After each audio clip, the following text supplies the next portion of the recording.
নমস্কার আমার প্রিয় শ্রোতা বন্ধুরা, অদিতির গল্প কবিতার আসরে আমার সকল শ্রোতা বন্ধুদের স্বাগত জানাচ্ছি।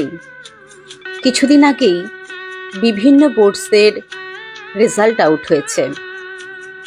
কবির ভাবনায় সেই সমস্ত অমূল্য রতনদের, যারা হয়তো নম্বর দৌড়ে কিছুটা পিছিয়ে পড়েছে, তাদের উদ্দেশ্যে দুটি কবিতা আজকে নিবেদন করছি। তোমরা আগামী দিনে অনেক উন্নতি করো, নিজের নিজের ইচ্ছাগুলো পূরণ হোক, এই শুভকামনা নিয়ে আজ আমার নিবেদন দুটি কবিতা। অনিন্দ্যকান্তি দের মনের খিদে।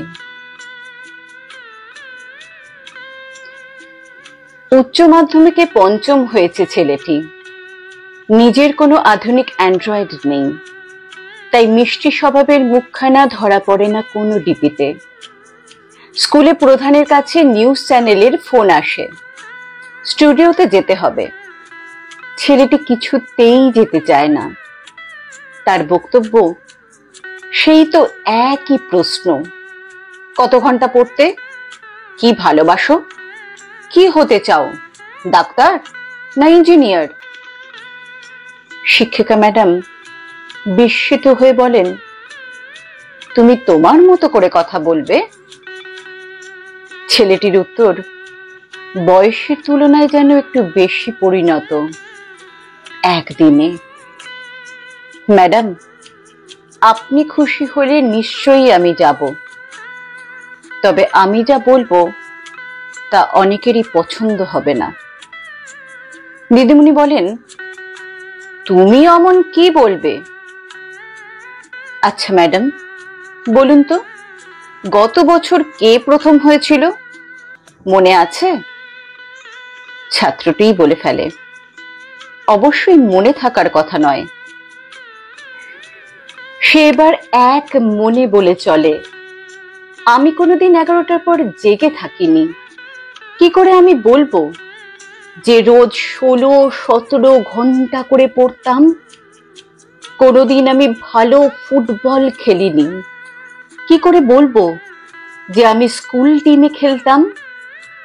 তবে হ্যাঁ, আমারও খুব মনে হয় অঝোর বর্ষায় কাদা মেখে একদিন ফুটবল খেলি। আমি তো বলতে পারবো না যে রাস্তার পা অকেজো হওয়া কুকুরটাকে বাড়িতে নিয়ে আসতে খুব ইচ্ছে করে। বলতে পারবো না যে আমার একটা খাঁচাহীন পাখি রাখতে খুব ইচ্ছে করে। যে বুঝবে গোপন মনে ভালোবাসার মূল্য, সাজে সে আসবে, আদুরে গল্প হবে, আর ভোরে বেরিয়ে পড়বে অসীম পানে। মনে হলেও বলতে পারবো না, বন্ধুদের সাথে সাইকেল চড়ে দূরে বেরিয়ে পড়ার গল্প। একটা বড় বাগান করার শখ, যেখানে গাছের ডালে পরিযায়ীদের জন্য ব্যবস্থা থাকবে।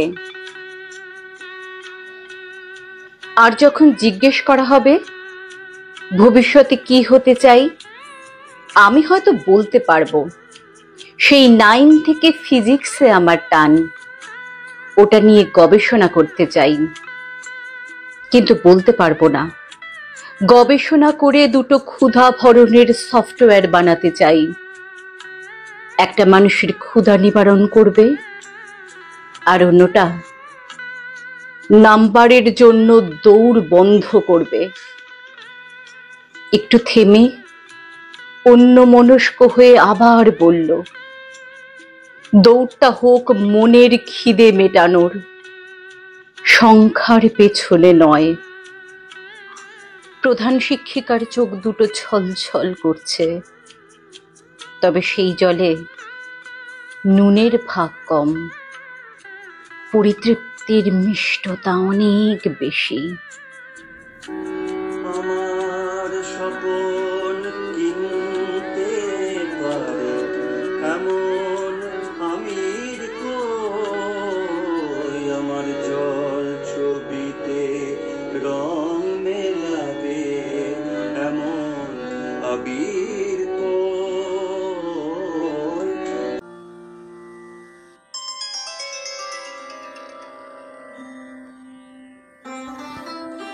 মধ্যমেধা আমি, সুইসাইড নোট। সুজান মিঠি। রেজাল্ট হাতে গোমরা মুখ করে বাড়ি ফিরেছিলাম। দুই চোখে টলটলে নদী। প্রথম হতে পারিনি মা।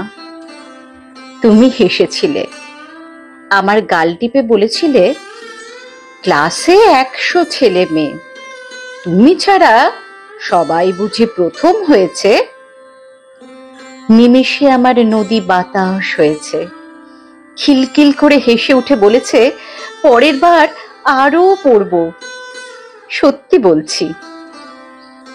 না, কোনোদিন কোথাও আমি প্রথম হতে পারিনি। অঙ্কে, ইংরেজিতে, ভূগোলে কোনোদিন মেডেল পাইনি। মাইকে আমার নাম ঘোষণার পর হাততালিতে ফেটে পড়েনি আমার স্কুলের মাঠ। আমার মা আমার কানে কানে বলেছে, সবাই বুঝি মেডেল পেয়েছে। সেদিন আমার মায়ের জ্বর এসেছে। আমি আমার আদর নিয়ে দাঁড়িয়েছি মায়ের মাথায়। বাবার কাছে দামি চকলেট চেয়ে যখন দেখেছি, বাবার চোখ, ইচ্ছে চেপে খুব হেসেছি। বলেছি, ও বাবা, তুমি জানো না বুঝি, চকলেট খেলে কৃমি হয়। মায়ের রান্না চেটে পুটে খেয়ে মায়ের হাতে হামি দিয়েছি। বাবার আনা জামায় খুব আনন্দ পেয়েছি। তারপর বড় হয়ে যখন বন্ধুরা চান্স পেয়েছে মেডিকেলে, ইঞ্জিনিয়ারিং এ, কোথাও আমি শিল্পী হয়েছি, কোথাও কবি, কোথাও খেলোয়াড়, বেসরকারি কোম্পানির কেরানি অথবা টিউশনি, কোনোখানে মেকআপ আর্টিস্ট, কিংবা সরকারি অন্যান্য চাকরির চেষ্টা করেছি। কে বলেছে আমি ব্যর্থ হয়েছি, বন্ধুদের কাছে হেরে গেছি, সুইসাইড নোট লিখেছি? কে বলেছে আমি মরে গেছি? আমি ভালোবেসেছি। রাস্তার ওপর পেতে রাখা অন্ধকার হাতগুলোয় আলো ঢেলে দিয়েছি যতটা যেমন পারি। মায়ের কোলে মাথা রেখে বলেছি, মাগো, এর বেশি সাধ্য আমার যে নেই মা। আমি যে বড়লোক নই মা। মা আমার মাথায় স্নেহ বুলিয়ে দিতে দিতে বলেছে, সবাই বুঝি বড়লোক হয়? কেউ কেউ ভালো লোকও যে হয়। কে বলেছে সবার মাই প্রথম হতে বলে, 100-এ 100 পেতে বলে? সুইসাইড নোট লিখব ভাবার আগেই আমার মা গরম ভাতের ওপর সুখ ঢেলে আমায় ডাকে, কই রে, বেলা হলো যে, খাবি না? নিশিদিন ভরসা রাখিস হবেই হবে, ওরে মন হবেই হবে। সকল গার্জিয়ানদের বলছি, সকল বাবা মাদের বলছি, নিজের সন্তানদের উপর ভরসা রাখুন। ভগবান কাউকে নির্গুণ করে পাঠায় না। প্রত্যেকের মধ্যে কোনো না কোনো গুণ আছে। সেই গুণটাকে তারাশ করুন, দেখবেন আপনার সন্তানও হীরের মতন জ্বলজ্বল করছে। সকলে ভালো থাকবেন, সুস্থ থাকবেন। নমস্কার।